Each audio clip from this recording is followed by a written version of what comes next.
আমি বিশ্বাস করি যতদিন বাংলাদেশ থাকবে, যতদিন পৃথিবী থাকবে, ততদিন বাংলাদেশের ইতিহাসে মুক্তিযোদ্ধাদের নাম স্মরণীয় হয়ে থাকবে। মুক্তিযোদ্ধাদেরকে সম্মানের সাথে সারা জীবন বাংলাদেশ মানুষ স্মরণ করবে, এটা আমরা দৃঢ়ভাবে বিশ্বাস করি। আজকের অনুষ্ঠানে আমরা যেসব ভাইয়েরা মুক্তিযুদ্ধ প্রতি নিহত হয়েছেন, আল্লাহ যেন তাদেরকে শহীদ হিসেবে কবুল করেন, তার জন্য আল্লাহ তাআলার কাছে দোয়া করছি।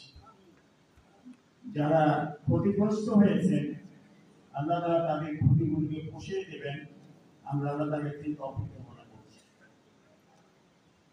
সম্মানিত উপস্থিতি, বাংলাদেশের বিষয়ে কথা বলতে হলে মুক্তিযুদ্ধকে এবং মুক্তিযোদ্ধাদেরকে সম্মান করেই কথা বলতে হবে। কিন্তু কখনো কখনো নিজেদের মধ্যে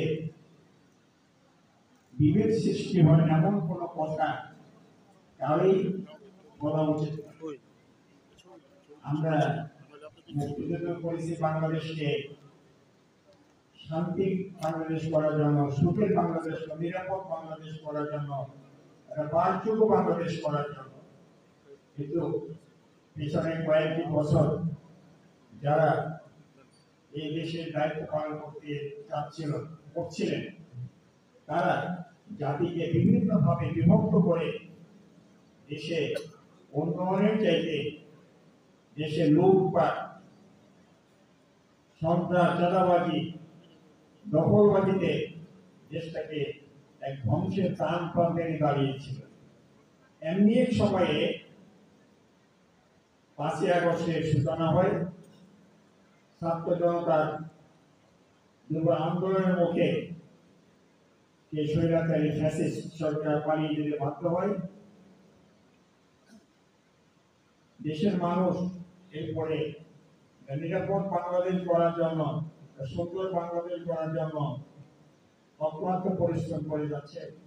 আমাদের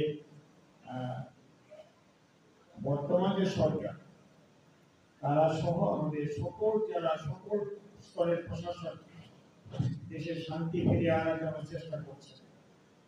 আমরা সকলে মিলে ঐক্যবদ্ধ হয়ে একটা সুন্দর বাংলাদেশ করার জন্য আমরা সকল স্তরের প্রশাসনকে সহযোগিতা করব, প্রশাসনের সকল ভালো কাজকে সমর্থন করব, প্রশাসনের সকল ভালো কাজকে অভিনন্দন জানাব।